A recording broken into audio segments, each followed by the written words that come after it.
ঝিনাইদহের ২৫০ শয্যা বিশিষ্ট জেনারেল হাসপাতালে সবসময় লেগেই থাকে রোগীর বাড়তি চাপ।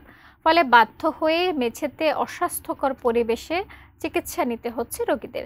বিস্তারিত জানাতে ঝিনাইদহ সদর হাসপাতালে আছেন প্রতিনিধি ইমন হাসান। আমরা সরাসরি চলে যাচ্ছি তার কাছে। ইমন, এই যে অস্বাস্থ্যকর পরিবেশে চিকিৎসা নিচ্ছে আহ, অসুস্থরা, এ নিয়ে হাসপাতাল কর্তৃপক্ষ কোনো ব্যবস্থা নিয়েছে কিনা জানাবেন, এবং রোগীরা কি বলছেন? ধন্যবাদ আপনাকে। ঠিক এই মুহূর্তে ঝিনাইদহ সদর হাসপাতালের পুরাতন যে ভবন, সেই ভবনটাতে আমি মতো অবস্থান করছি। হাসপাতালের যে নোংরা অবস্থা এবং যে নোংরা অবস্থাতে রোগীরা সেবা নিচ্ছেন না, সে ব্যাপারে আমরা কিন্তু কিছুক্ষণ আগেই কথা হয়েছে এই ঝিনাইদহ সদর হাসপাতালের যিনি তত্ত্বাবধায়ক আছেন তার সাথে। তত্ত্বাবধায়ক আমাদেরকে যেটি জানিয়েছেন সেটি হচ্ছে ঝিনাইদহ যে ২৫০ শয্যা হাসপাতালের নতুন যে ভবনটি আছে, সেই নতুন ভবনের যে রোগীর অতিরিক্ত চাপ সামলানোর জন্য পুরোনো ভবনটা এখনো চালু রাখা হয়েছে। তো পুরোনো ভবনের নির্মাণাধীন যে অবস্থা, সেটা হচ্ছে যে অ্যানালগ পদ্ধতিতে করা হয়েছে এবং পাইপ গুলা লোহার পাইপ, যেটা আসলে পয় নিষ্কাশনের জন্য পারফেক্ট নয়।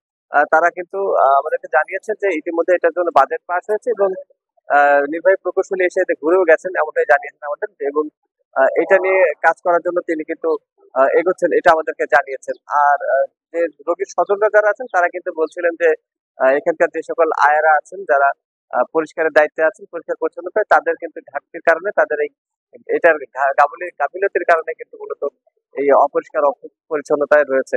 তো রোগীর স্বজনরা বলছেন যে যারা সুস্থ মানুষ তারাও নাকি বাথরুমে গেলে অসুস্থ হয়ে যাওয়ার মতো অবস্থা, এরকম অবস্থা। সেই সাথে ফ্যানে ময়লা পড়েছে, ফ্যান, তারপরে কিন্তু বিভিন্ন ফ্লোরে ময়লা পড়ে থাকে, যেগুলো ঠিক মতো পরিষ্কার করা হয় না, যেটা জন্য তারা কিন্তু দুষছেন শুধুমাত্র আয়াদেরকে। এবং সেই সাথে যদি চিকিৎসা সেবা কেমন হচ্ছে সেটা যদি একটু আপনাকে জানিয়ে রাখি শাকিলা, এখানে সময় মতোই কিন্তু ডাক্তার রাউন্ড দিচ্ছেন এবং সেই সাথে যে সকল সেবিকারা আছেন তারা সময় মতো সেবা দিচ্ছেন, এমনটাই জানিয়েছেন রোগী এবং রোগীর স্বজনরা। সেই সাথে যদি ঔষধের সম্পর্কে একটু বলতে চাই, আমরা ঔষধ যেখানে গিয়েছিলাম, ওষুধ কাউন্টারে আমাদেরকে জানিয়েছেন যে এখানে বিশেষ করে পিপিআই এবং হচ্ছে মল্টিলিপ্লাস্ট জাতীয় যে সকল ওষুধ আছে, সেই ওষুধগুলোর উপর একটু বেশি চাপ থাকার কারণে কিন্তু তারা নিয়মিত এখন ওষুধ দিতে পারছে না, তাদের এখন সাপ্লাই নাই। এক কথায় ওষুধ সাপ্লাইয়ের কারণে কিন্তু বেঘাত ঘটছে রোগীদের সেবায়। শাকিলা।